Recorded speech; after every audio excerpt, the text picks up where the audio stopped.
Plum यानी कि मेवा मखाना वगैरह जो भी पड़ा होता है वो बिल्कुल उसी की तरीके से इन्होंने कहा एटम का मॉडल होता है। न्यूमेरिकल पॉइंट ऑफ व्यू से मॉडर्न फिजिक्स में एक इंपॉर्टेंट चैप्टर ये कहलाता है। थॉमसन ने ये बोला कि एटम बिल्कुल एक तरबूज की तरह होता है, जैसे वाटरमेलन में रेडिश पोर्शन जो होता है वो पूरा का पूरा उन्होंने कहा एटम है। एटम का जो चार्ज है वो पूरा पूरा पॉजिटिव चार्ज पूरे में एंटायरली बटा होता है और उतना ही निगेटिव चार्ज इलेक्ट्रॉन्स के थ्रू जगह जगह पर धसा होता है। Hi everyone, welcome to NCERT वाला। This is Shailendra Pandey, your physics educator. Mind map series में आप सभी का बहुत बहुत वेलकम है। आज के इस सेशन में हम लोग एटम्स चैप्टर का एक माइंड मैप रिवीजन करने वाले हैं। आपके दिमाग में इस चैप्टर की पूरी समरी को बैठालने वाले हैं ताकि न्यूमेरिकल पॉइंट ऑफ व्यू से आपका ये चैप्टर काफी ज्यादा स्ट्रांग हो जाए। सबसे पहले देखो, इस चैप्टर में हम लोग रदरफोर्ड साहब के मॉडल की बात करेंगे, फिर बोहर साहब के मॉडल की बात करेंगे, energy levels of hydrogen atom यानी हाइड्रोजन के स्पेक्ट्रम के बारे में और ज्यादा डिटेल में हम लोग डिस्कशन करने वाले हैं। बहुत ही छोटा सा चैप्टर है, बहुत ही प्यारा सा चैप्टर है और न्यूमेरिकल पॉइंट ऑफ व्यू से मॉडर्न फिजिक्स में एक इंपॉर्टेंट चैप्टर ये कहलाता है। ठीक है, इससे न्यूमेरिकल्स आने के चांसेस काफी ज्यादा रहते हैं। ठीक है, कोई भी मॉडल स्टार्ट हो सबसे पहले बात किया जाता है थॉमसन्स मॉडल ऑफ एटम, यानी कि एटम के बारे में थॉमसन ने क्या कहा था। तो बेटा थॉमसन ने ये बोला कि एटम बिल्कुल एक तरबूज की तरह होता है, जैसे वाटरमेलन में रेडिश पोर्शन जो होता है वो पूरा का पूरा उन्होंने कहा एटम है और उसके बीच में जगह जगह पर जो है बीज धसे रहते हैं। तो इन्होंने कहा बिल्कुल इसी तरीके से एटम भी होता है और बीच बीच में जो है इलेक्ट्रॉन्स कहीं कहीं पर प्रेजेंट होते हैं, कहीं कहीं पर वो पाए जाते हैं उस एटम के अंदर। ठीक है, लेकिन ये मॉडल आप सबको पता है पूरी तरीके से गलत साबित हुआ था। इस मॉडल में केवल एक ही दो चीज सही थी, तो आइए उसकी बात करते हैं। इन 1898 J Thomson proposed that atom is a sphere of positively charged matter with electrons embedded in it। इन्होंने कहा जैसे तरबूज में बीज जो है वो धसे होते हैं, बिल्कुल वैसे ही इलेक्ट्रॉन्स भी यहां पर एम्बेडेड हैं, कहीं कहीं पर इलेक्ट्रॉन्स प्रेजेंट होंगे। Positive charge is uniformly distributed over the entire atom. इनका कहना था कि जो एटम का जो चार्ज है वो पूरा पूरा पॉजिटिव चार्ज पूरे में एंटायरली बटा होता है और उतना ही निगेटिव चार्ज इलेक्ट्रॉन्स के थ्रू जगह जगह पर धसा होता है। तो इन्होंने कहा the arrangement of the electron inside the continuous positive charge is similar to that of seeds in the watermelon और we can say plums in a pudding. यानी खीर जब बनाते हैं तो उसमें जो भी प्लम यानी कि मेवा मखाना वगैरह जो भी पड़ा होता है वो बिल्कुल उसी की तरीके से इन्होंने कहा एटम का मॉडल होता है। तो इसको वाटरमेलन मॉडल भी कहा जाता है, इसको प्लम पुडिंग मॉडल भी कहा जाता है। That is why Thomson's atomic model is also known as plum pudding model, क्योंकि इन्होंने प्लम पुडिंग की तरह बोला कि भाई जैसे खीर में मखाने पड़े होते हैं बिल्कुल उसी तरीके से एटम के अंदर पॉजिटिव चार्जेस के बीच बीच में जो इलेक्ट्रॉन्स हैं यानी निगेटिव चार्जेस हैं वो कहीं कहीं पर प्रेजेंट होते हैं। इनके मॉडल में बस एक बात सही थी, वो ये थी कि atom as a whole is electrically neutral. इन्होंने कहा the electrons are arranged in such a manner that their mutual repulsions are balanced by their attraction with the positively charged matter, thus the atom as a whole is stable and neutral। तो ये atom की stability को बता पाए। इन्होंने कहा भैया जितना पॉजिटिव है उतना ही नेगेटिव चार्ज भी है, तो एटम हमारा न्यूट्रल होता है, साथ ही साथ एटम जो है वो स्टेबल भी होता है। स्टेबिलिटी के लिए इन्होंने बताया कि भाई उनके बीच का जो अट्रैक्शन का फोर्स और रिपल्शन का फोर्स है आपस में ये सब बैलेंस्ड हो रहा है। कह रहे mutual repulsion are balanced by the attraction with the positively charged matter. जो पॉजिटिव चार्ज मैटर है, जो पूरा रेडिश पोर्शन है समझ लो तरबूज का, वो बीजों को अपनी तरफ अट्रैक्ट कर रहा है और बीज आपस में एक दूसरे को रिपेल कर रहे हैं। तो अल्टीमेटली इन्होंने कूलम फोर्स के थ्रू उनके स्टेबिलिटी को एक्सप्लेन कर दिया और साथ ही साथ इन्होंने ये भी प्रूव करके दिखाया कि भाई एटम जो है वो न्यूट्रल है। तो ये दो पॉइंट्स इनके ठीक होते हैं। इट कुड नॉट एक्सप्लेन, अब यहां पर ये देख रहे हैं कि इनके मॉडल में ड्रॉबैक क्या है, इनके मॉडल में कमियां क्या है। हालांकि कमियां बहुत सारी हैं लेकिन दो मेन इनके मॉडल में प्रॉब्लम है। It could not explain origin of several spectral series in the case of hydrogen and other atoms. यानी कि ये हाइड्रोजन के स्पेक्ट्रम को, जो अभी हम लोग आगे पढ़ने वाले हैं, ये हाइड्रोजन के स्पेक्ट्रम को बिल्कुल भी एक्सप्लेन नहीं कर पाए थे। इनके पूरे थॉमसन साहब के मॉडल में कहीं भी हाइड्रोजन के स्पेक्ट्रम की बात बेटा नहीं की गई है। Next, it failed to explain large angle scattering of the alpha particles in Rutherford's experiment. तो रदरफोर्ड साहब का एक्सपेरिमेंट जस्ट इसके बाद हम लोग पढ़ने वाले हैं, वहां पर लार्ज एंगल स्कैटरिंग शो किया गया था। ठीक है, इन्होंने बिल्कुल भी ऐसा कोई भी बात इनके मॉडल में नहीं कही गई है और इनके मॉडल से हम लार्ज एंगल स्कैटरिंग को कभी एक्सप्लेन भी नहीं कर पाएंगे। अब आइए रदरफोर्ड साहब के मॉडल को मैं आपको समझाता हूं। रदरफोर्ड ने अल्फा पार्टिकल स्कैटरिंग का एक एक्सपेरिमेंट किया था On the suggestion of Rutherford, in 1911, his two associates, H. Jeter and E. Marsden, performed an experiment by bombarding alpha particles on a gold foil. इन्होंने क्या किया? अल्फा पार्टिकल्स की bombarding कराई. बात ये है सर, अल्फा पार्टिकल क्या होता है? बेटा अल्फा पार्टिकल को हम जनरली बोलते हैं डबली आयोनाइज्ड हीलियम आयन. किसी भी हीलियम का फॉर्मूला देखो ये होता है He24, मतलब इसके पास 2 इलेक्ट्रॉन्स है, 2 प्रोटॉन्स है और 2 ही न्यूट्रॉन्स है. अगर इसके दोनों इलेक्ट्रॉन्स को डोनेट करा दिया जाए तो इस पे डबल प्लस का चार्ज आ जाएगा. तो यही He+2 जो होता है, अगर मैं इसको ऐसे लिखूं He+2, है ना, ये यानी कि दोनों इलेक्ट्रॉन्स अगर डोनेट करा दे तो ये जो स्पीशीज है ये बिल्कुल अल्फा पार्टिकल जो है कहलाती है. ये अल्फा पार्टिकल की तरह बिहेव कर रही होती है. ठीक है, तो डबली आयोनाइज्ड हीलियम आयन को ही बेटा अल्फा पार्टिकल का नाम दिया जाता है. अब ऑब्जर्वेशन क्या कहता है? ऑब्जर्वेशन ये कहता है, देखो न्यूक्लियस कुछ इस तरीके का होता है, राइट. और न्यूक्लियस जो है वो एटम के सेंटर पर होता है. ये पूरा का पूरा हमारा एटम है और न्यूक्लियस कंसंट्रेटेड होता है. तो अल्टीमेटली ऑब्जर्वेशन, अब ये सब चीजें पहले थोड़ी ना पता थी, ये तो ऑब्जर्वेशन इनका था कि भाई अल्फा पार्टिकल्स आ रहे हैं. Most of the alpha particles went straight undeflected. Maximum alpha particle बेटा अनडिफ्लेक्टेड एकदम सीधे चले गए. इससे ये पता चला कि एटम का ज्यादातर part, most part of the atom is hollow, यानी एटम जो है वो खोखला होता है. पहली बात पता चली. दूसरी बात, इन्होंने देखा बहुत सारे ऐसे भी अल्फा पार्टिकल्स थे जो देखो एंगल से इनकी स्कैटरिंग हो रही है, लार्ज एंगल से स्कैटरिंग हो रही है. उससे ये पता चला कि भाई अल्फा पार्टिकल जो है वो पॉजिटिवली चार्ज्ड है, यानी इसके एटम के सेंटर पर भी कुछ ऐसा होता है जो पॉजिटिवली चार्ज रहा होगा और उस पॉजिटिव चार्ज ने आने वाले अल्फा पार्टिकल को दूर भेज दिया, यानी कि रिपेल कर दिया होगा, जिसकी वजह से उनकी स्कैटरिंग हो रही होगी. तो लार्ज एंगल स्कैटरिंग, देखो सबसे ज्यादा एंगल से अभी फिलहाल यहां पर लार्ज एंगल से स्कैटरिंग करने वाला अल्फा पार्टिकल ये वाला है. ठीक है, ये देखो ये बहुत ज्यादा ऐसे जा रहा था, ऐसे जा रहा था, ऐसे ही घूम गया है, राइट. तो काफी ज्यादा एंगल पर इसने स्कैटरिंग कर रखा है. तो ये लार्ज एंगल स्कैटरिंग का मतलब यही था कि एटम के सेंटर पर भाई पॉजिटिव चार्ज होता है हमेशा. तभी जो भी अल्फा पार्टिकल एटम के सेंटर की तरफ जा रहे हैं वो बहुत ज्यादा एंगल पर डिफ्लेक्ट होते हैं. उसके बाद उन्होंने तीसरा ऑब्जर्वेशन जब देखा तो उनका एकदम दिमाग चकरा गया. तीसरा ऑब्जर्वेशन उनका यह था कि very few, very rare alpha particle, यानी 8000 में से कोई एक अल्फा पार्टिकल ऐसा भी था जो जिस रास्ते गया वो उसी रास्ते पर बेटा वापस भी चला आया है. तो उनको यह पता चला कि यार इसका मतलब एटम के सेंटर पर बहुत ही ज्यादा डेंसिटी वाली कोई चीज रखी हुई है जिससे जाकर ये टकरा कर वापस लौट कर आ गया है. तो अल्टीमेटली इन्होंने बाद में रिजल्ट निकाला कि भाई साहब एटम के सेंटर पे न्यूक्लियस होता है, न्यूक्लियस पॉजिटिवली चार्ज्ड है और न्यूक्लियस की डेंसिटी बहुत ज्यादा होती है, राइट. अभी नेक्स्ट चैप्टर हम लोग का न्यूक्लियाई ही है, वहां पर आप पढ़ोगे न्यूक्लियस की डेंसिटी 10 की पावर 15, 10 की पावर 30 के रेंज में बेटा होती है, यानी बहुत ज्यादा हाई इसकी डेंसिटी होती है न्यूक्लियस. तो ये अल्फा पार्टिकल गया और जस्ट जो है वो वापस आ गया है कोलिजन होने के बाद. So most of the alpha particle pass through the gold foil undeflected, यानी कि most part of the atom is hollow. A very small number of alpha particle 1 in 8000 suffered large angle deflection. Some of them retraced their path or suffered 180-degree deflection. यानी maximum deflection यहां पर कितना हो पाया है? 180 degree का deflection, जो कि 8000 में से किसी एक अल्फा पार्टिकल के लिए देखने को मिला था. तो कंक्लूजन्स क्या निकले भाई? एटम हमारा हॉलो होता है. कंक्लूजन्स देखो, atom as a whole is hollow. Entire positive charge and nearly whole mass of the atom.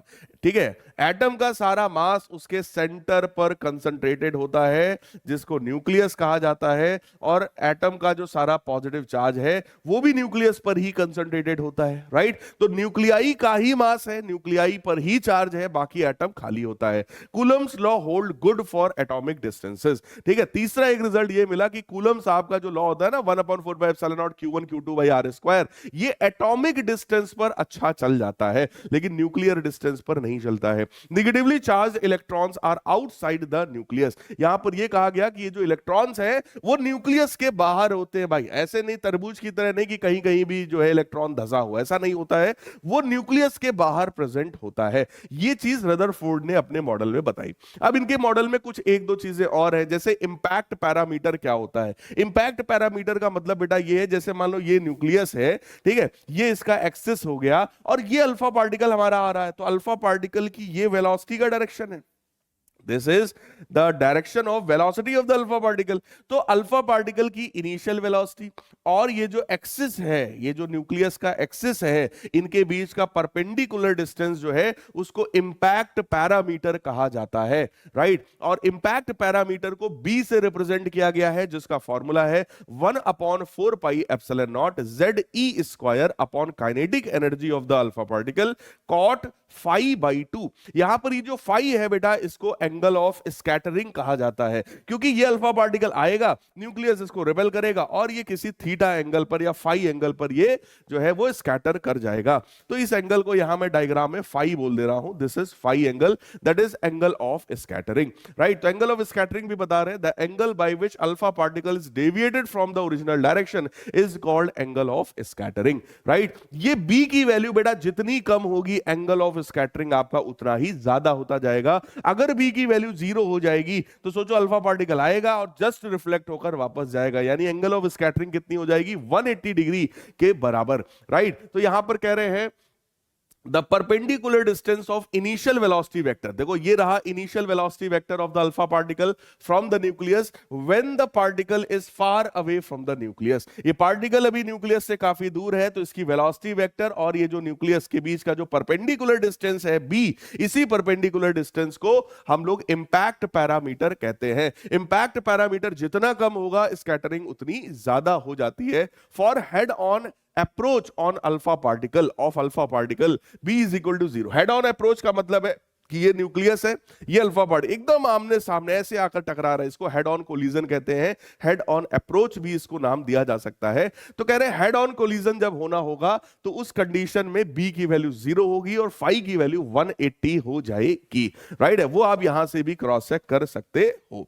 बाकी इसका डेरिवेशन आपके किताब में है भी नहीं, सिलेबस में भी नहीं है। आपको सिर्फ और सिर्फ ये पता होना चाहिए कि भाई ये जो इंपैक्ट पैरामीटर है वो कॉट फाई बाई 2 पर डिपेंड करता है। इस पर कोई छोटा मोटा न्यूमेरिकल बनाकर आपसे पूछा जा सकता है मेरे प्यारे बच्चों, ठीक है। अगला ये ग्राफ बहुत इंपॉर्टेंट है, इस पर क्वेश्चन भी पूछे गए हैं। ये ग्राफ दो चीजों के बीच का है। पहला है number of the alpha particles which are scattered at an angle theta, और यहां पर वो एंगल थीटा है, यानी नंबर ऑफ अल्फा पार्टिकल्स और एंगल के बीच का ये ग्राफ है। ये ग्राफ कहता है कि number of alpha particles which are scattered at an angle theta is inversely proportional to sine to the power 4 theta by 2। Clear है। So n proportional to 1 upon sin to the power 4 theta by 2, ये formula ध्यान रखिएगा। इस पर numerical पूछा जा चुका है। इसमें आपसे ये कहा जा सकता है कि भाई 60 डिग्री पर अगर स्कैटर हुए पार्टिकल्स मान लो 1000 है, तो 90 डिग्री पर स्कैटर हुए कितने होंगे। तो बेटा 60 डिग्री पर अगर है तो वो कितने हमने बोले 1000, यानी कि 1000 है ना। या मैं इसको ऐसे ना करके आपको ऐसे समझाऊं, number of particles scattered at an angle theta upon number of particles scattered at an angle theta dash, यानी एक बार 60 डिग्री रखेंगे, एक बार 90 डिग्री रखेंगे, is equal to sine to the power 4 है ना theta dash by 2 divided by sine to the power 4 theta by 2।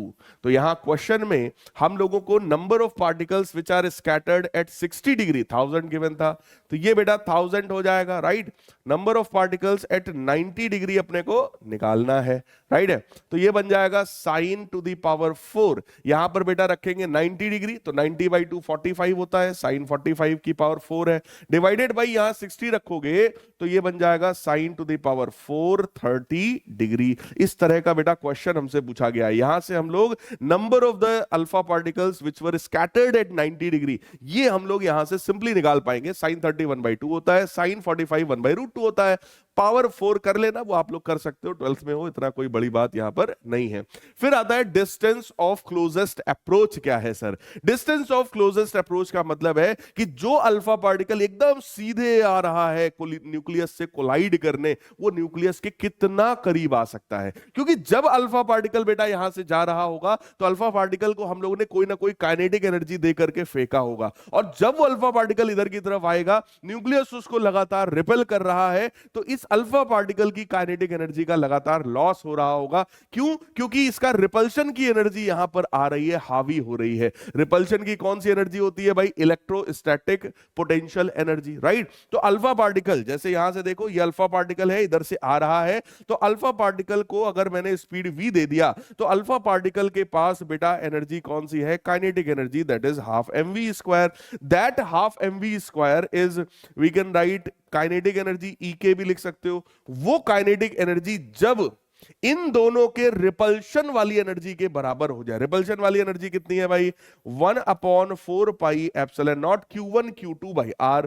ठीक है, अल्फा पार्टिकल पर जो चार्ज होता है बेटा वो 2e के बराबर है, राइट। न्यूक्लियस पर जो चार्ज होता है वो Ze के बराबर माना जाता है, राइट। तो ये बन जाएगा भैया Ze into 2e divided by जितना वो क्लोजेस्ट जा पाएगा। तो क्लोजेस्ट मान लो r0 गया है, ठीक है, इससे ज्यादा क्लोज नहीं जा सकता, क्योंकि सीन ये है यहां से अल्फा पार्टिकल गया, एनर्जी कम हो रही, काइनेटिक एनर्जी कम हो रही, कम हो रही, कम हो रही, कम हो रही, कम हो रही, ठीक है, जीरो हो गई। क्यों? क्योंकि इधर की रिपल्शन वाली एनर्जी हावी हो गई। जैसे ही यहां पर काइनेटिक एनर्जी जीरो हुई, बस अब यहीं से वो अल्फा पार्टिकल वापस हो जाएगा। तो मेरे प्यारे बच्चों, डिस्टेंस ऑफ क्लोजेस्ट अप्रोच को यहां से निकाला जा सकता है।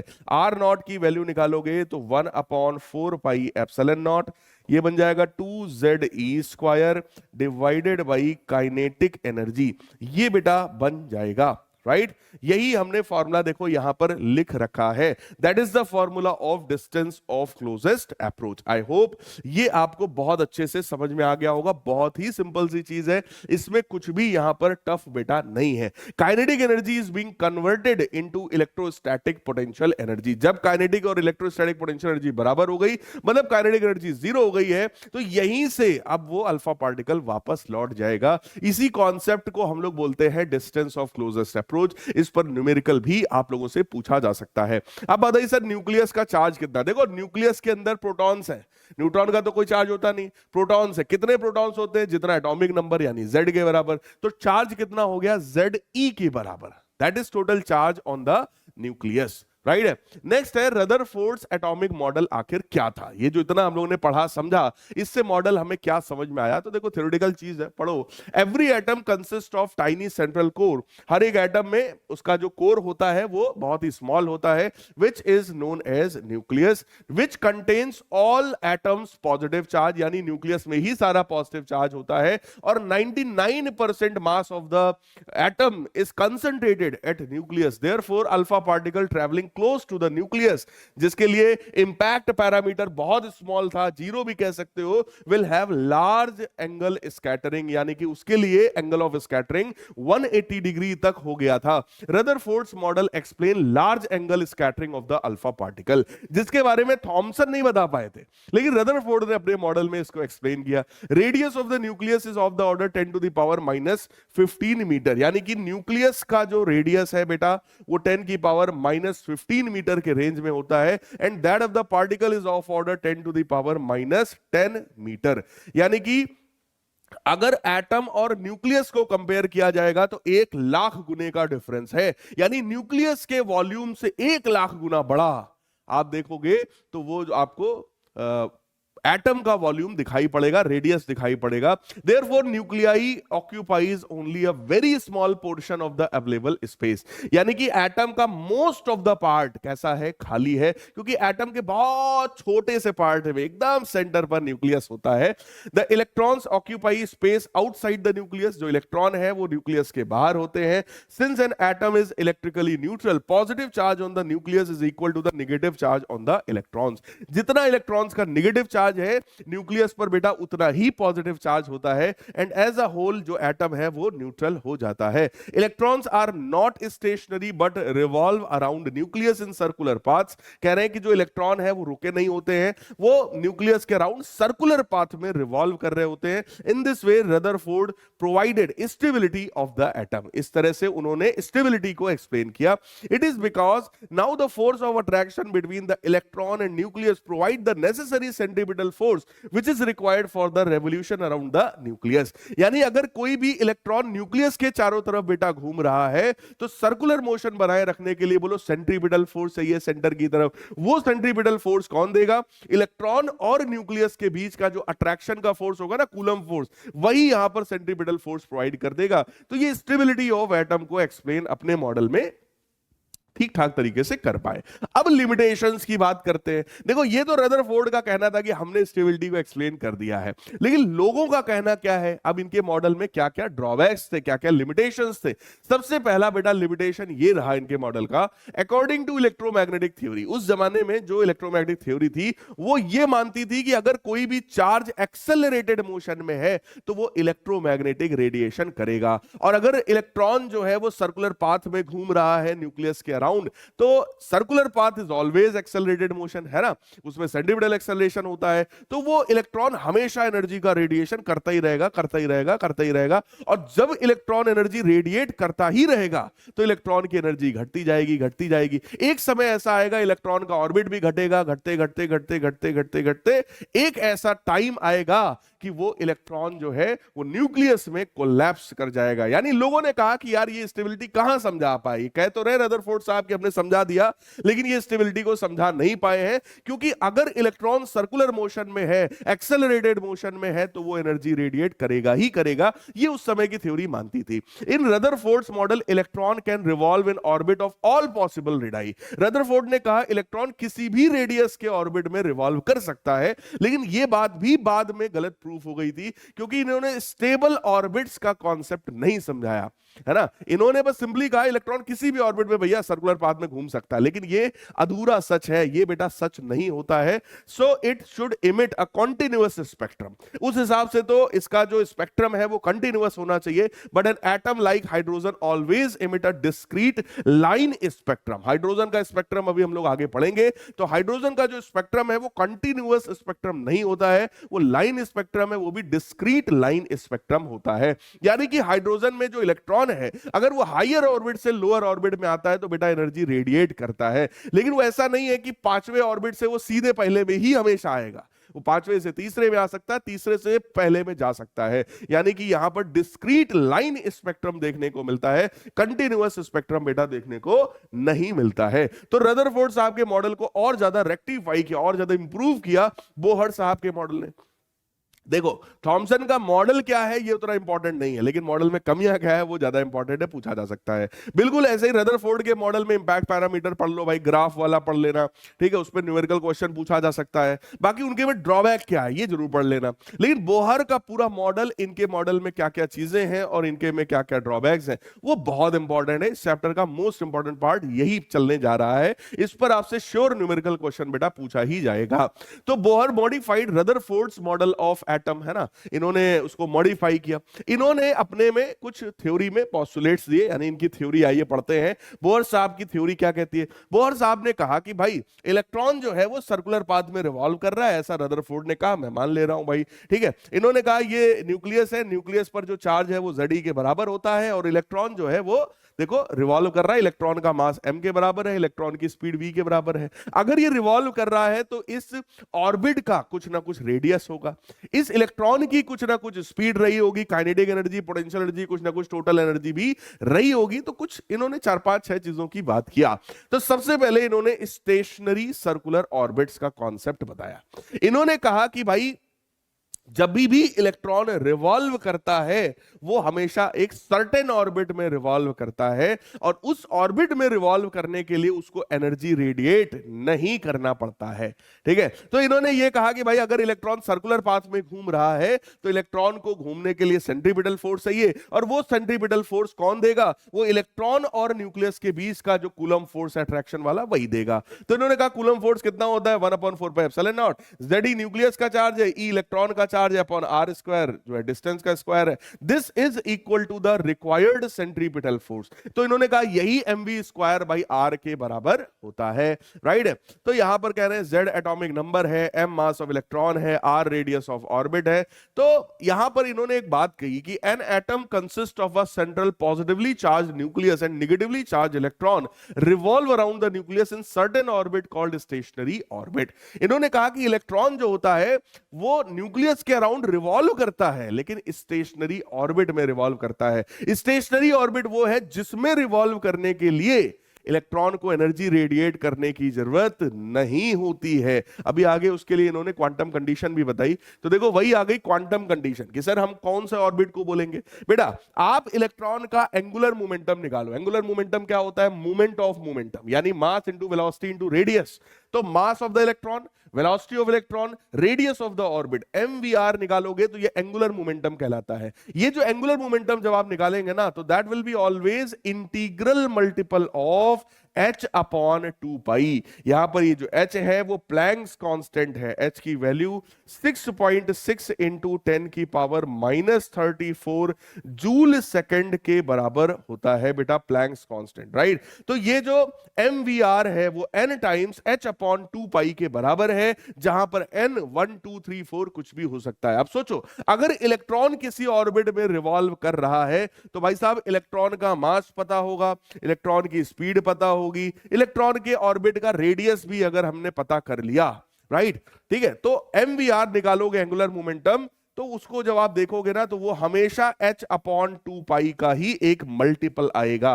तो इस इक्वेशन में आप m रखो, v रखो, r रखो, h कांस्टेंट पहले से है, 2 पाई पहले से कांस्टेंट है, रख करके जब सॉल्व करोगे तो बेटा n की कुछ वैल्यू निकल करके आएगी। अगर n की वैल्यू 1 निकल करके आई तो इसका मतलब ये जो इलेक्ट्रॉन है वो पहले ऑर्बिट का इलेक्ट्रॉन है, यानी उस पहले वाले ऑर्बिट में रिवॉल्व करने के लिए उसको एनर्जी रेडिएट नहीं करना पड़ेगा। ये कुछ ऐसी वाली बात है कि n बराबर 1 उसका अपना घर है और अपने घर में रहने के लिए उसको किराया देने की जरूरत नहीं है। अगर यही सॉल्व करके n की वैल्यू 3 आई, इसका मतलब ये जो इलेक्ट्रॉन है भैया वो तीसरे ऑर्बिट में रिवॉल्व कर रहा है और तीसरा ऑर्बिट उसका अपना घर है। जैसे फ्लैट होता है, मान लो कोई फर्स्ट फ्लोर पर है, कोई थर्ड फ्लोर पर है, तो जो थर्ड फ्लोर पे वो थर्ड में रहने के लिए कोई एनर्जी रेडिएट नहीं करेगा। बिल्कुल उसी तरीके से n की जो भी वैल्यू आएगी, इसी n को प्रिंसिपल क्वांटम नंबर भी कहा जाता है। और ये केमिस्ट्री में भी आपने पढ़ा होगा, n l m s 4 quantum numbers होते हैं बेटा,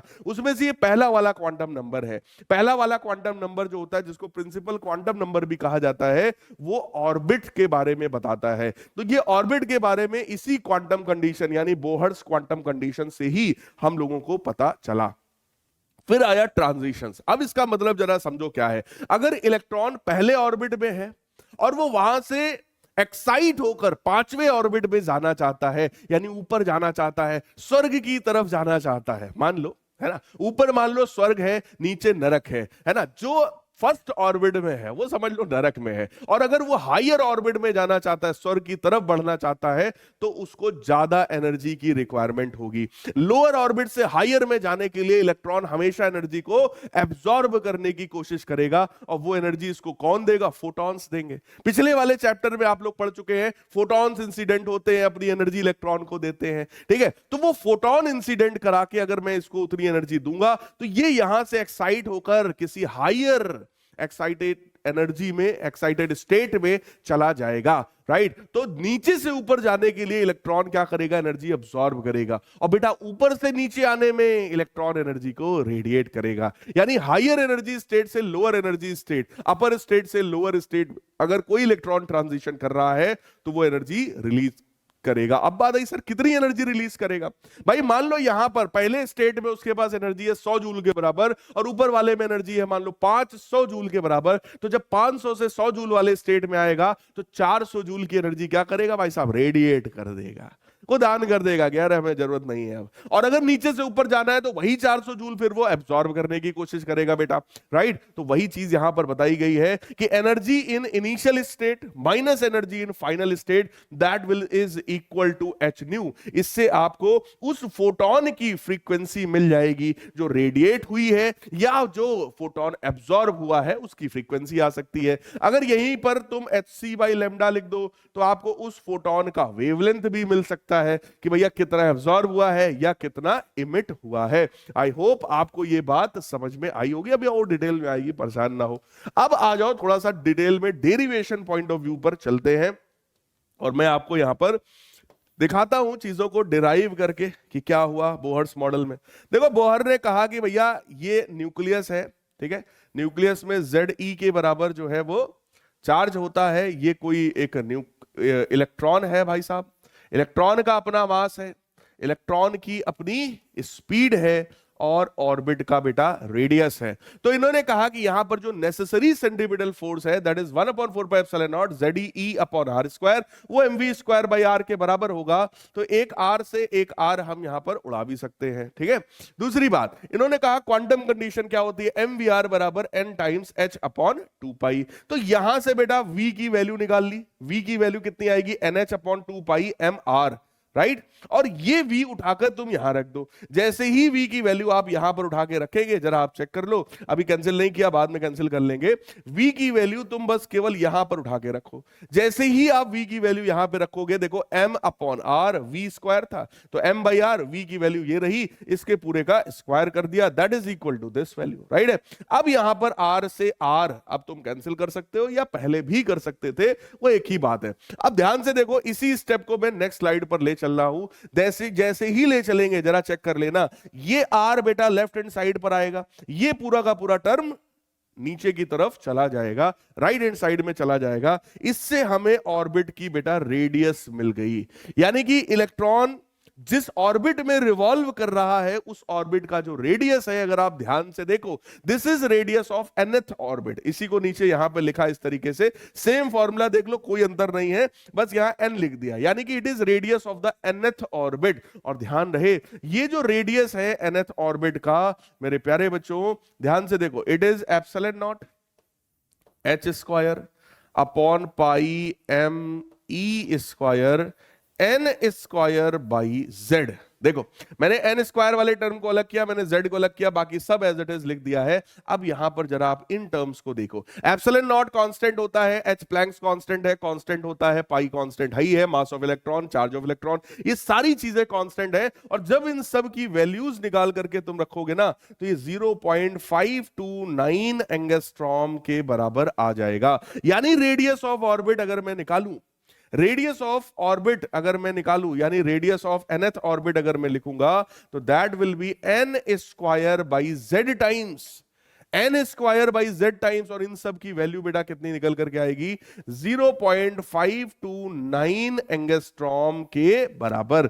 यानी कि देखो ये जो मॉडल है ना बोहर साहब का, वो वैसे तो उन्होंने हाइड्रोजन के लिए बनाया था, क्योंकि हाइड्रोजन के पास एक इलेक्ट्रॉन होते हैं, राइट। अब ये हाइड्रोजन के लिए तो चलता ही है, ये मॉडल हीलियम के लिए भी चलता है। हीलियम के पास 2 इलेक्ट्रॉन होते हैं, अगर एक इलेक्ट्रॉन डोनेट करा दो तो इसके पास भी एक ही इलेक्ट्रॉन बचेगा, ठीक है।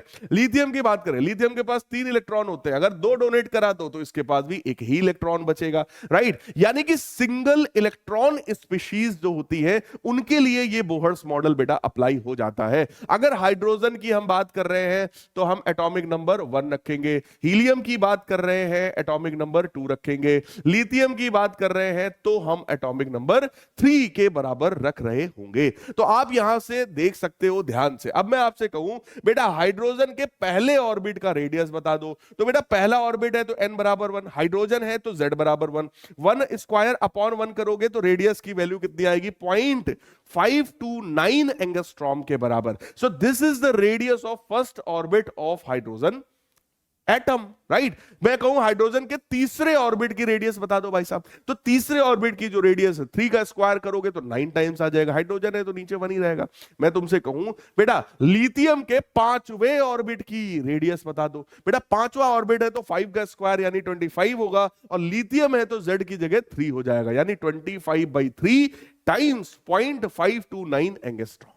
यानी इस तरह से तुम हाइड्रोजन के, लिथियम के, हीलियम के किसी भी ऑर्बिट का रेडियस इस फॉर्मूले के थ्रू निकाल सकते हो। क्लियर है? आई होप ये डाउट आपको, मतलब ये जो एक कॉन्सेप्ट है वो अच्छे से आपको समझ में आ गया होगा। दूसरी चीज मैं आपको यहां पर एक और भी मैं आपको बता सकता हूं, अगर ये जो हमने काम किया है ये तो बिल्कुल सही ही है, इसमें कहीं कोई दिक्कत कोई लोचा नहीं है।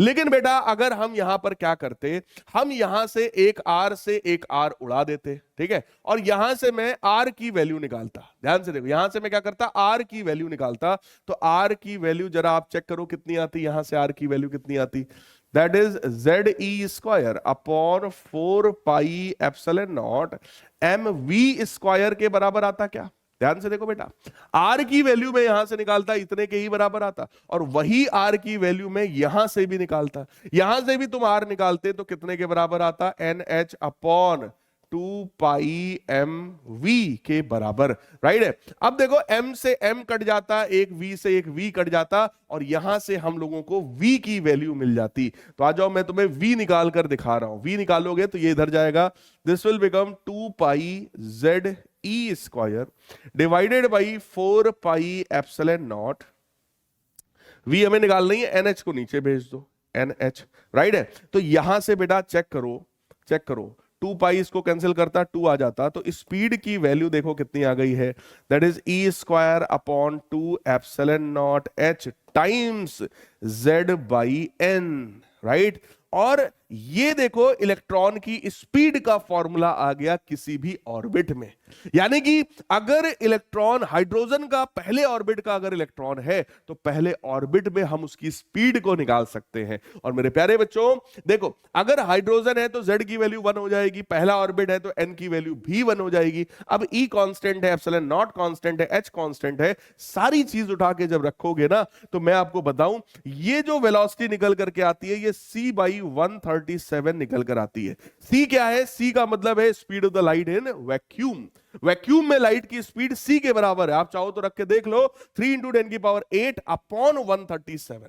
देखो वैसे जो वैल्यू आएगी वो 2.2 × 10⁶ ऐसा कुछ आती है, लेकिन कौन रटे वैसी वैल्यू, तो उसको आप C/137 दिमाग में रख सकते हो कि C/137 Z/N, this is the speed of electron in any orbit. अब अगर वो हाइड्रोजन का है इलेक्ट्रॉन तो Z बराबर 1 रहेगा बेटा। मैं आपसे कहूं हीलियम के तीसरे ऑर्बिट में जो इलेक्ट्रॉन है उसकी स्पीड बता दो भैया, क्योंकि हीलियम का है तो Z बराबर 2 होगा, तीसरा ऑर्बिट है तो N बराबर 3 होगा, तो 2/3 ऑफ C/137। तो मेरे प्यारे बच्चों किसी भी ऑर्बिट में आप रेडियस निकाल सकते हैं, किसी भी ऑर्बिट में इलेक्ट्रॉन की आप स्पीड निकाल सकते हैं। ये दो चीज मैंने आपको बता दी है, ये देखो स्पीड का खेल है, ये देखो रेडियस का खेल है। Speed inversely proportional to orbit है, जैसे जैसे आप हायर ऑर्बिट में जाएंगे इलेक्ट्रॉन की स्पीड कम होती जाएगी, लेकिन radius directly proportional to n² है, हायर ऑर्बिट में जाने पर रेडियस बहुत तेजी से बढ़ रही होगी, राइट। अब आ जाओ एनर्जी की बात करते हैं। भाई हम लोगों ने इसके पहले वाले में देखो, यहां पर हम लोगों ने देखा था ना, आर से आर जब काट दिया था तो mv² बराबर ZE² upon 4 pi epsilon naught r था, ठीक है, वही लिखा है देखो, mv² बराबर 1 upon 4 pi epsilon naught ZE² by r. अगर काइनेटिक एनर्जी तुम्हें चाहिए तो दोनों तरफ बेटा 1/2 से मल्टीप्लाई करो ना, दोनों तरफ 1/2 से मल्टीप्लाई करो ना, ये बन जाएगा हाफ mv² यानी काइनेटिक एनर्जी। तो kinetic energy is equal to 1 upon 4 pi epsilon naught ZE² by 2r। So this is the formula of kinetic energy of the electron. Electron की काइनेटिक एनर्जी आ गई भाई साहब। पोटेंशियल एनर्जी देखो, देखो electron nucleus के चारों तरफ घूम रहा है, न्यूक्लियस पॉजिटिवली चार्ज है, इलेक्ट्रॉन निगेटिवली चार्ज है, तो इनके बीच में भी तो एनर्जी होगी भाई साहब अट्रैक्शन की, वही इलेक्ट्रोस्टैटिक पोटेंशियल एनर्जी है। फॉर्मूला होता है ना 1 upon 4 pi epsilon not Q1 Q2 by r के बराबर। क्योंकि पोटेंशियल एनर्जी स्केलर क्वांटिटी है तो ध्यान रहे साइन के साथ इलेक्ट्रॉन का चार्ज रखा जाएगा, ठीक है।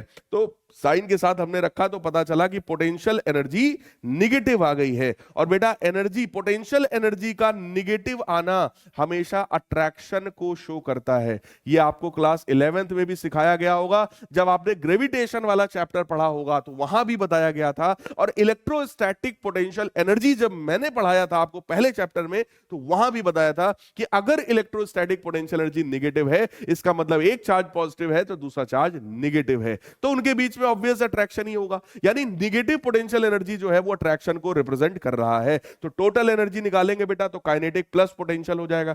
काइनेटिक और पोटेंशियल को जोड़ेंगे, काइनेटिक पॉजिटिव है, पोटेंशियल निगेटिव है, दोनों को जैसे ही ऐड करेंगे तो पता चला जो नेट एनर्जी निकल करके आया, जो टोटल एनर्जी निकल करके आया मेरे प्यारे बच्चों, वो टोटल एनर्जी भी निगेटिव है। यानी कि नेट एनर्जी जो है वो निगेटिव है, यानी नेट फोर्स यहां पर कैसा होता है, अट्रैक्टिव होता है। यानी कि इलेक्ट्रॉन इज ऑलमोस्ट, या कह लो कि electron is actually attracted towards the nucleus. Electron जो रिवॉल्व कर रहा है उसको न्यूक्लियस अपनी तरफ खींचे रहता है, और होना भी चाहिए यार, है ना। इसीलिए ये टोटल एनर्जी बेटा निगेटिव आई है। अब अगर इसी एनर्जी का एक खतरनाक सा फॉर्मूला बनाना है तो इसी आर की जगह आप आर की ये वाली वैल्यू रख दो, रेडियस की ये वाली वैल्यू आप यहां पर उठा के जैसे रखोगे तो एक खतरनाक सा फॉर्मूला आएगा। तो देखो एनर्जी का फॉर्मूला हमने निकाल लिया मेरे प्यारे बच्चों, है ना, एनर्जी का फॉर्मूला निकाल लिया है। और मैं आपको एनर्जी के बारे में एक चीज और बताऊं, जैसे ही आर की जगह आपने ये रखा, आर की वैल्यू आपने रखी, एक खतरनाक सा फॉर्मूला आ गया है। और इस फॉर्मूले में ध्यान से देखो, एनर्जी इन nth ऑर्बिट का फॉर्मूला आया माइनस, देखो m e की power 4 upon 8 epsilon naught square h square z square by n square. केवल इसको अलग कर दो, रिमेनिंग जो कुछ है बेटा फिर से कांस्टेंट है। और इन सब की वैल्यूज को जब रखोगे ना तो ये सॉल्व होकर आएगा 13.6 इलेक्ट्रॉन वोल्ट के बराबर।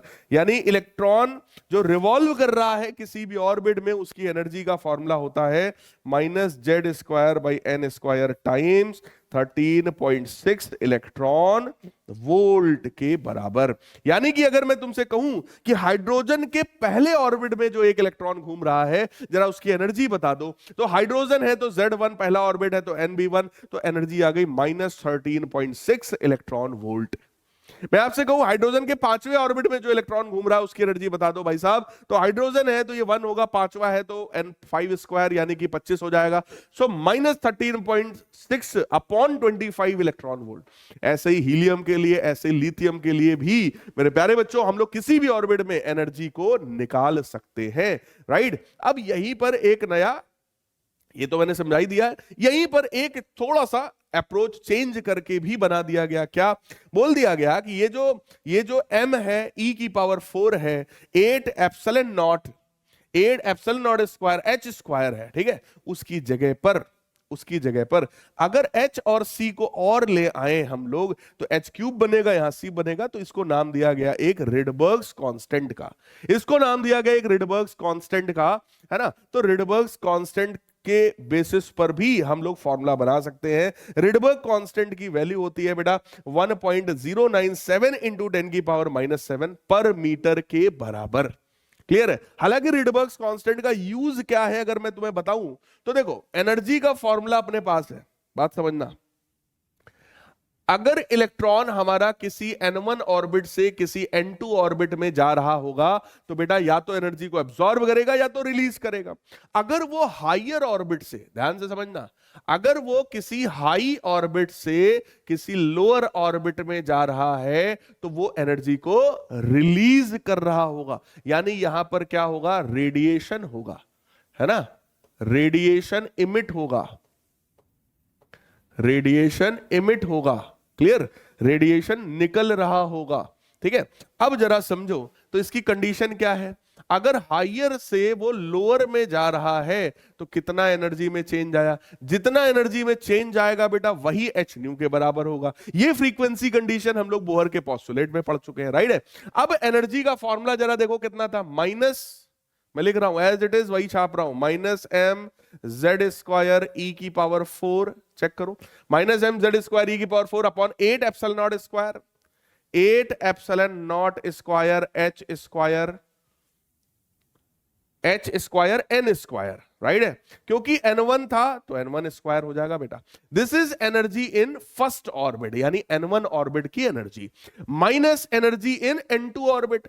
और N2 जब रखोगे, देखो ये तो था N1 ऑर्बिट में एनर्जी, निगेटिव एनर्जी थी, माइनस फिर से एनर्जी क्योंकि निगेटिव ही है, तो एम जेड स्क्वायर ई की power 4 divided by 8 epsilon naught square h square N2 square हो जाएगा।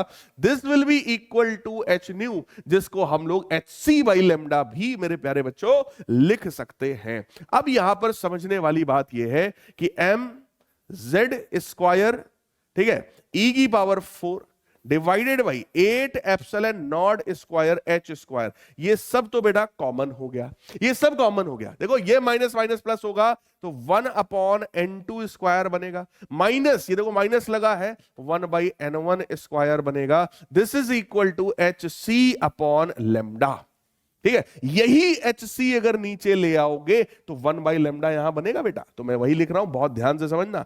1 बाई लेमडा इज इक्वल, ये एच सी भेजो नीचे तो बनेगा एम जेड स्क्वायर ई की power 4 divided by 8 epsilon naught square, h square था एच सी और आएगा तो एच क्यूब सी बन जाएगा, times 1 by N2 square minus 1 by N1 square. तो मेरे प्यारे बच्चों, मेरे प्यारे बच्चों, ये फॉर्मूला निकल करके आया बेटा, ये वाला फॉर्मूला निकल करके आया, और इसी फॉर्मूले में केवल जेड स्क्वायर को छोड़ दो तो जो बचा वो सब क्या है, रिडबर्ग्स कांस्टेंट। तो ये फॉर्मूला बन जाता है are Z square 1 by N2 square minus 1 by N1 square. अब आपको वो लॉजिक समझ में आ रहा होगा ना जो पीछे मैं कह रहा था बेटा, एच और सी का यहां मल्टीप्लाई कर लो। देखो जो मैं कह रहा था ना कि यार यहां पर तो एच स्क्वायर था लेकिन यहां एच क्यूब और सी दिख रहा है, तो मैं कह रहा था ना एच सी का मल्टीप्लाई कर लो नीचे, ठीक है। वो क्यों मल्टीप्लाई जबरदस्ती करा रहे हैं वो आपको शायद यहां पर कारण समझ में आया होगा। इसी आर को, आर की वैल्यू कितनी है भाई, जेड स्क्वायर छोड़ो, एम ई की power 4 8 epsilon naught square h cube c, ये पूरा आर कहलाता है। इसी आर को रिडबर्ग्स कांस्टेंट कहा जाता है। और देखो रिडबर्ग्स कांस्टेंट की जो वैल्यू है, रिडबर्ग्स कांस्टेंट की जो वैल्यू है वो 1.097 इंटू 10 की पावर 7 पर मीटर के बराबर होता है, -7 पर मीटर के बराबर होता है। तो आर की वैल्यू हम लोग यहां पर उठा करके रख लेंगे as it is, right, as it is. ये हमारे पास एक रिलेशन आ गया, एक फॉर्मूला भी हमारे पास आ गया। अगर आपसे कभी भी कहा जाएगा कि भाई इलेक्ट्रॉन जो है वो 5वें ऑर्बिट से तीसरे ऑर्बिट में जा रहा है, बताओ कितना वेवलेंथ इमिट होगा, सेम इसी फॉर्मूले से बेटा निकालेंगे, ठीक है। या आपसे कहे तीसरे से 5वें पर जाना चाहता है, बताओ कितना वेवलेंथ एब्जॉर्ब करेगा, तो भी सेम फॉर्मूला लगेगा।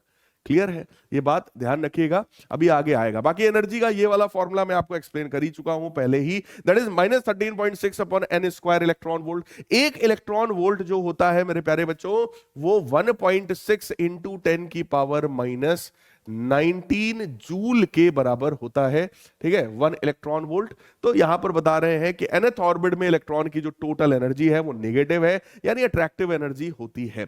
अब यहां energy levels of hydrogen atom आपको एक्सप्लेन किया जा रहा है कि हाइड्रोजन एटम के लिए एनर्जी लेवल कैसा होता है। तो ये एनर्जी लेवल एक हिसाब से देखो तो ये एनर्जी लेवल डायग्राम है, ठीक है, this is energy level diagram. अब आइए देखते हैं इस डायग्राम में क्या है। ये सबसे लोअर एनर्जी है ना, ये सबसे लोअर एनर्जी स्टेट है, इसको हम लोग बोलते हैं, ये जो है सबसे पहला लोअर एनर्जी स्टेट है, और ये हायर एनर्जी स्टेट्स है ऊपर की तरफ, राइट है। ये इसको हम लोग एक नाम भी देते हैं, मेरे को अभी एग्जैक्टली नाम नहीं ध्यान आ रहा है इसका, ठीक है। ये ग्राउंड स्टेट, सॉरी, इसका नाम होता है भैया ग्राउंड स्टेट। n बराबर 1 को नाम दिया जाता है ग्राउंड स्टेट, है ना।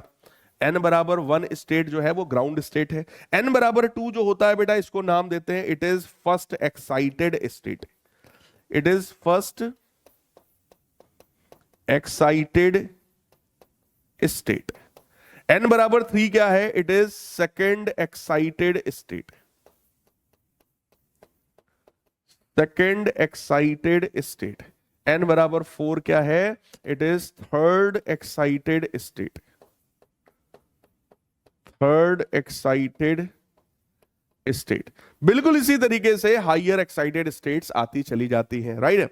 अब n बराबर 1 ऑर्बिट में देखो, अभी एनर्जी का फॉर्मूला हमने पढ़ा ना, -13.6 upon n square electron volt. अगर n बराबर 1 रखोगे तो एनर्जी कितनी आएगी, -13.6 इलेक्ट्रॉन वोल्ट के बराबर, जो कि पहले ऑर्बिट की एनर्जी होती है, -13.6 इलेक्ट्रॉन वोल्ट। फिर n बराबर 2 रखोगे तो -13.6/4 इलेक्ट्रॉन वोल्ट आ जाएगा, जो कि दूसरे की एनर्जी है, जो कि -3.4 आता है। बेटा सॉल्व कर देखो, पहले की एनर्जी ये है, पहले ऑर्बिट में एनर्जी ये रही, दूसरे ऑर्बिट की एनर्जी निकालोगे तो दैट इज -13.6/4, तीसरे में निकालोगे तो दैट इज -13.6/9। तो आप देख सकते हैं ये लिखी हुई है, ठीक है। फोर्थ में आप निकालोगे तो -13.6 अपॉन 4 स्क्वायर यानी बाई 16 करेंगे, तो वो देखो यहां पे लिखा हुआ है। ऐसे ही बेटा फिफ्थ ऑर्बिट की एनर्जी आ जाएगी, ऐसे ही सिक्स्थ ऑर्बिट की एनर्जी आएगी, सेवेंथ, एट्थ, नाइन्थ, और इनफाइनाइट ऑर्बिट जो होता है, सबसे दूर ऑर्बिट जो होता है, वहां पर नेट एनर्जी कितनी है, 0 इलेक्ट्रॉन वोल्ट के बराबर। तो आपसे कभी भी कहें कि जब इलेक्ट्रॉन इनफाइनाइट डिस्टेंस अपार्ट होता है, उसके पास कितनी एनर्जी है बेटा, इन्फिनिटी पर कितनी एनर्जी होती है इलेक्ट्रॉन के पास, 0 के बराबर, 0 इलेक्ट्रॉन वोल्ट। लेकिन जब वो अपने न्यूक्लियस के सबसे ज्यादा करीब होता है, फर्स्ट ऑर्बिट में होता है, ग्राउंड स्टेट में होता है, उसके पास एनर्जी -13.6 इलेक्ट्रॉन वोल्ट के बराबर हो जाती है। अब अगर मैं आपसे कहूं, सोचो किसी इलेक्ट्रॉन को ग्राउंड स्टेट से सेकंड एक्साइटेड स्टेट में भेजना है, बताओ कितनी एनर्जी का रिक्वायरमेंट है। तो बेटा यहां पे एनर्जी है -13.6, यहां पर एनर्जी है -1.51 इलेक्ट्रॉन वोल्ट। ज्यादा एनर्जी कौन सी है, ये वाली, निगेटिव में मामला चल रहा है, ध्यान से सोचना, ये एनर्जी बेटा ज्यादा है, यहां पर एनर्जी कम है, राइट। तो हायर एनर्जी में से लोअर एनर्जी को घटा दो, इसमें से इसको सब्ट्रैक्ट करोगे तो डिफरेंस आ जाएगा, इतनी एनर्जी रिक्वायर्ड है, इतनी एनर्जी वो इलेक्ट्रॉन एब्सॉर्ब करेगा। तो इसको बोलते हैं एक्साइटेशन एनर्जी। एक्साइटेशन, आपसे मैं बोलूं फर्स्ट एक्साइटेशन एनर्जी बता दो इलेक्ट्रॉन की, तो पहली एक्साइटेशन एनर्जी का मतलब ग्राउंड स्टेट से फर्स्ट एक्साइटेड स्टेट में भेजने के लिए जो एनर्जी रिक्वायर्ड है वही फर्स्ट एक्साइटेशन एनर्जी है, यानी this energy minus this energy, तो 10.2 इलेक्ट्रॉन वोल्ट के बराबर आएगा, ठीक है। ग्राउंड स्टेट से सेकंड एक्साइटेड स्टेट में भेजने के लिए जो एनर्जी रिक्वायर्ड है वो सेकंड एक्साइटेशन एनर्जी होती है। बिल्कुल ऐसे ही ग्राउंड से थर्ड में भेजने के लिए थर्ड एक्साइटेशन एनर्जी होती है, राइट। ग्राउंड से इनफाइनाइट तक भेजने के लिए जो एनर्जी रिक्वायर्ड है उसको आयोनाइजेशन एनर्जी बोलते हैं। अगर इलेक्ट्रॉन यहां से यहां चला गया तो अब वो वापस लौट के कभी भी ग्राउंड स्टेट में नहीं आएगा। अगर इनफाइनाइट डिस्टेंस अपार्ट हो गया तो कभी दोबारा पैचअप इनका पॉसिबल नहीं है मेरे प्यारे बच्चों, तो उसको बोलते हैं आयोनाइजेशन एनर्जी, राइट। यही है बेटा, ये आई थिंक आपको एनर्जी लेवल डायग्राम अच्छे से समझ में आ गया होगा। अब हाइड्रोजन के स्पेक्ट्रम की बात करते हैं। देखो जब हाइड्रोजन नीचे से ऊपर जाएगा एनर्जी अब्सॉर्ब करेगा, लेकिन जब वो ऊपर से नीचे आएगा तो वो एनर्जी को रेडिएट कर रहा होगा, और जो एनर्जी रेडिएट होती है, जो वेवलेंथ्स रेडिएट होते हैं, उसी को कंबाइन करके हम हाइड्रोजन का स्पेक्ट्रम बोलते हैं। जब इलेक्ट्रॉन सेकंड से फर्स्ट में आएगा तो एनर्जी रेडिएट करेगा, थर्ड से फर्स्ट में आएगा, फोर्थ से फर्स्ट में आएगा, फिफ्थ से फर्स्ट में आएगा, सिक्स से, सेवन से, इनफाइनाइट से जब फर्स्ट में आएगा तो वो एनर्जी को रेडिएट कर रहा होगा। और जब वो एनर्जी को इस तरीके से बेटा रेडिएट करता है, यानी 2 से 1 में आए, 3 से 1, 4 से 1, 5 से 1, 6 से 1, इनफाइनाइट से जब 1 में आएगा, तो ये जो ढेर सारी रेडिएशंस हैं सबकी अलग अलग बेटा वेवलेंथ होगा, सबका अलग अलग फ्रीक्वेंसी होगा। तो ये जो वेवलेंथ का कॉम्बिनेशन है, इसी को कंबाइंड फॉर्म में लाइमन सीरीज नाम दिया जाता है। इसी को क्या बोलते हैं हम लोग, लाइमन सीरीज का नाम दे देते हैं। तो सबसे पहली रही लाइमन सीरीज। जब किसी भी हायर ऑर्बिट से इलेक्ट्रॉन n बराबर 1 यानी ग्राउंड स्टेट में आ रहा होगा, तो जो वेवलेंथ्स का जो कंपोजिशन है, जो कॉम्बिनेशन है, वो हमारा लाइमन सीरीज कहलाता है। और लाइमन सीरीज हमेशा अल्ट्रा वायलेट रीजन में लाई कर रहा होता है, राइट। सिमिलरली अगर इलेक्ट्रॉन हमारा थर्ड से सेकंड पर आए, फोर्थ से सेकंड पर आए, फिफ्थ से सेकंड पर आए, इनफाइनाइट से सेकंड पर आए, तो उसको बामर सीरीज कहा जाता है। और बामर सीरीज जो होता है मेरे प्यारे बच्चों, वो विजिबल रीजन में लाई करता है, ठीक है। वो जो रेंज है वो विजिबल रीजन यानी 4000 से 7000 एंगस्ट्रॉम के बीच में ये आ रहा होगा। और इसके बाद का पास्चन, ब्रैकेट, पी-फुंड, ये तीनों ही इंफ्रारेड रीजन्स में लाई कर रहे होते हैं। तीनों ही इंफ्रारेड रीजन में बेटा लाई कर रहे होते हैं। तो देखो जब भी इलेक्ट्रॉन जो है 4 से थर्ड पे आए, 5 से थर्ड पे आए, 8 से थर्ड पे आए, इनफाइनाइट से थर्ड पे आए, तो ये पास चेन है। ऐसे ही वो 4 पर आए, ऐसे ही वो 5 पर आए, तो ब्रैकेट और पी फंड सीरीज हो जाती है, और ये सभी जो है वो इंफ्रारेड रीजन में लाई कर रही होती है। तो यहां पर अगर मैं आपसे कहूं फॉर्मूला, देखो ये सब फॉर्मूले मैं आपको समझा चुका हूं, ठीक है। अगर मैं आपसे कहूं लाइमन सीरीज में फॉर्मूला बता दो भाई, तो फॉर्मूला क्या था लाइमन सीरीज का? 1/λ, जिसको वेव नंबर भी कहा जाता है। 1/λ को बेटा वेव नंबर भी कहा जाता है, ध्यान रहे। 1/λ is equal to r times 1/1 square minus 1/n square, क्योंकि इलेक्ट्रॉन किसी भी हायर ऑर्बिट से n बराबर 1 ऑर्बिट में जा रहा होगा, राइट। तो किसी भी इनिशियल हायर स्टेट से वो फाइनल स्टेट उसका क्या है? n बराबर 1। और मैंने जो आपको अभी पीछे बेटा फॉर्मूला बताया था, देखो मैंने आपको फॉर्मूला डिराइव करके दिखाया था, ये देखो ये फॉर्मूला क्या कहता है? 1/λ जो है वो, अब हाइड्रोजन की बात कर रहे हो तो z बराबर 1 हो जाएगा, तो 1/λ जो है वो r times 1/n2 square minus 1/n1 होगा। n2 क्या था बेटा? फाइनल था।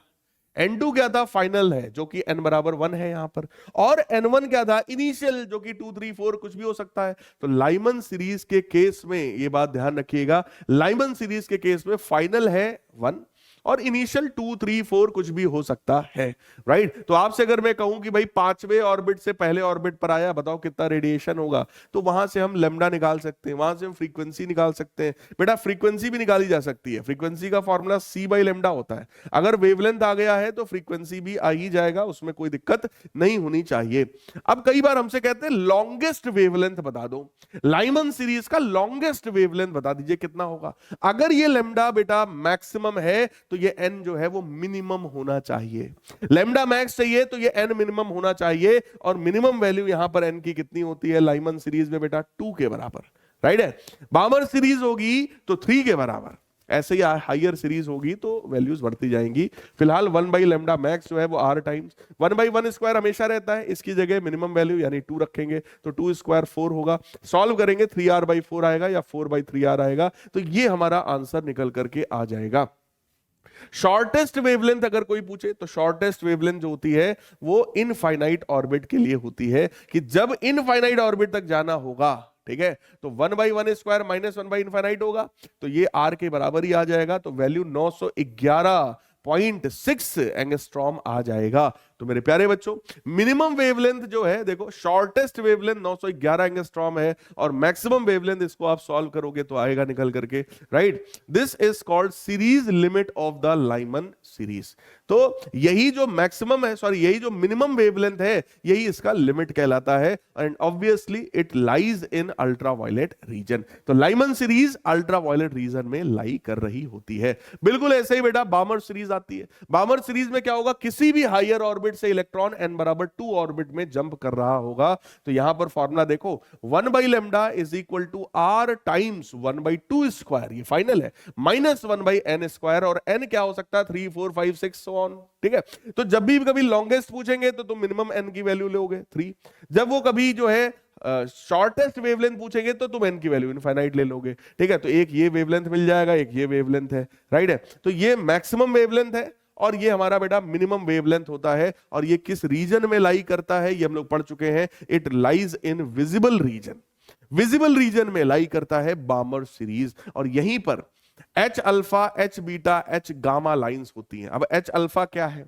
अगर n की वैल्यू में 3 रखूं, ठीक है, तो ये जो रेडिएशन है ये H अल्फा रेडिएशन है, यही जो है वो H अल्फा रेडिएशन है, ठीक है। n की जगह अगर मैं 4 रखूंगा तो it will be H beta radiation, 5 रखूंगा तो it will be H gamma radiation, यही है सिंपल। तो देखो लिखा भी हुआ है, obviously lines of the Balmer series are found in the visible region, first second third and so on lines are H alpha, H beta, H gamma lines respectively। अगर मैं आपको यहां पे लाइंस में दिखाऊं तो ये देखो, ये बाबर सीरीज थी बेटा, ये बाबर सीरीज है ना। तो ये वाली जो लाइन है वो पहली वाली लाइन H अल्फा है, दूसरी वाली लाइन H बीटा को दिखा रहा है। बीटा मतलब हो गया 4 से 2 पर आना, H गामा का मतलब हो गया 5 से 2 पर आना, राइट है। तो इस तरीके से भी बेटा न्यूमेरिकल पूछा जाता है। नेक्स्ट है आपका पास्चन सीरीज। तो पास्चन सीरीज में किसी भी हायर स्टेट से वो n बराबर 3 ऑर्बिट में इलेक्ट्रॉन जंप कर रहा होगा।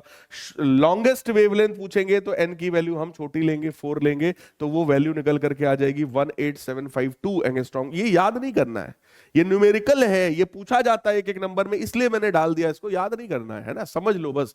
ब्रैकेट सीरीज आपसे पूछेंगे तो बिल्कुल इसी तरीके से 4th ऑर्बिट में आएगा, ठीक है। पी फुंड सीरीज पूछेंगे तो इसी तरीके से 5th ऑर्बिट में अगर इलेक्ट्रॉन हायर ऑर्बिट से 5th में जंप करके आ रहा है तो पी फुंड सीरीज होता है। यानी हाइड्रोजन स्पेक्ट्रम में कितनी सीरीज थी? 5। Lyman, बामर, Paschen, bracket, P फुंड। Lyman, बामर, Paschen, bracket, P फुंड। इसको आप अपने दिमाग में इस बिल्कुल सीक्वेंस में बेटा रख लीजिए। अब आ जाते हैं लिमिटेशंस ऑफ बोहर्स थ्योरी। ये जो बोहर साहब की थ्योरी हमने पढ़ी है, आखिर इसमें क्या क्या लिमिटेशंस हैं? सबसे पहला, Bohr's model is applicable to simplest atom like hydrogen, जिसमें केवल एक इलेक्ट्रॉन हो। हाइड्रोजन या हाइड्रोजन लाइक एटम्स के लिए ही डिफाइंड है, जिनमें 2, 3, 4 इलेक्ट्रॉन्स हैं उनके लिए ये डिफाइंड नहीं है। This theory does not explain the fine structure of spectral lines in the hydrogen atom. यानी कि हाइड्रोजन एटम में जो स्पेक्ट्रल लाइंस में जो ब्रेक हो रहा है, ये उसको एक्सप्लेन नहीं करते हैं। भाई जरूरी थोड़ी ना कि कोई इलेक्ट्रॉन जो है, लाइमन सीरीज में अगर आप देखो, कोई इलेक्ट्रॉन जो है वो n बराबर 7 से सीधे n बराबर 1 में आए, जरूर थोड़ी ना है। 7 से हो सकता है 3 में आए, 3 के बाद 1 में आए, लेकिन इसकी कोई बात यहां पर नहीं किया गया। अगर वो 7 से 3 पर आया है भाई, तो फिर वो अब लाइमन में थोड़ी ना रह गया, वो पास्चन ब्रैकेट में पहुंच गया। क्लियर है भाई, है ना? It could not explain the difference in the intensities of the emitted radiation, यानी कि इंटेंसिटी के बारे में कोई बात नहीं किया गया। It does not take into account the wave properties of the electron, यानी इलेक्ट्रॉन की वेव प्रॉपर्टीज की तो कोई बात ही नहीं किया गया। यहां तो इलेक्ट्रॉन के पार्टिकल नेचर की बात कर रहे हो, भैया इलेक्ट्रॉन रिवॉल्व कर रहा है, इलेक्ट्रॉन से ऊपर से नीचे, नीचे से ऊपर जा रहा है, तो it is particle nature. Wave nature का तो कोई नामो निशान नहीं रखा गया यहां पर। Bohr's model does not explain why only circular orbits are taken where we have option of elliptical orbits also. भाई प्लैनेट सन के अराउंड इलिप्टिकल ऑर्बिट में रिवॉल्व करते हैं, तो यहां पे ऐसा क्यों नहीं हो सकता? सर्कुलर ही मानकर क्यों किया गया बोहर ऑर्बिट में? ये चीज के बारे में ज्यादा नहीं पता है। इवन एक दो पॉइंट्स और भी है कि इन स्पेक्ट्रल लाइंस की जो स्प्लिटिंग होती है इलेक्ट्रिक और मैग्नेटिक फील्ड में, जिसको जीमान इफेक्ट और स्टार्क इफेक्ट भी नाम दिया जाता है, उसके बारे में भी इन्होंने कोई एक्सप्लेनेशन बोहर साहब ने नहीं दिया था। तो इनकी भी थ्योरी ऐसी नहीं है कि पूरी तरीके से लोग सेटिस्फाइड हो, 100% एक्सेप्ट हो, ऐसा नहीं है। इनके में भी कुछ ना कुछ लिमिटेशंस हैं मेरे प्यारे बच्चों। सो आई होप ये पूरा चैप्टर आपको अच्छे से समझ में आया होगा। इसके सारे फॉर्मूले आपके सामने से गुजर चुके हैं, आपको अच्छे से समझ में आया होगा। ठीक है, इस पर बेस्ड न्यूमेरिकल्स खूब पूछे जाते हैं बेटा, तो अच्छे से इस चैप्टर को तैयार करिए। All the best. अब हम लोग के सिर्फ और सिर्फ 2 चैप्टर रह गए हैं, न्यूक्लियाई और सेमीकंडक्टर, वो भी नेक्स्ट वीक तक आपके कंप्लीट हो जाएंगे और आपका पूरा सिलेबस एक बार रिवाइज हो जाएगा मेरे साथ। आई होप आप सभी ने इस सीरीज को बहुत एंजॉय किया है। आप लोग कमेंट्स भी करते हैं, मैं देखता रहता हूं। तो मिलते हैं यार अपने अगले लेक्चर में, यानी कि न्यूक्लियाई चैप्टर में। बहुत छोटा चैप्टर है ना? तब तक के लिए good bye and take care.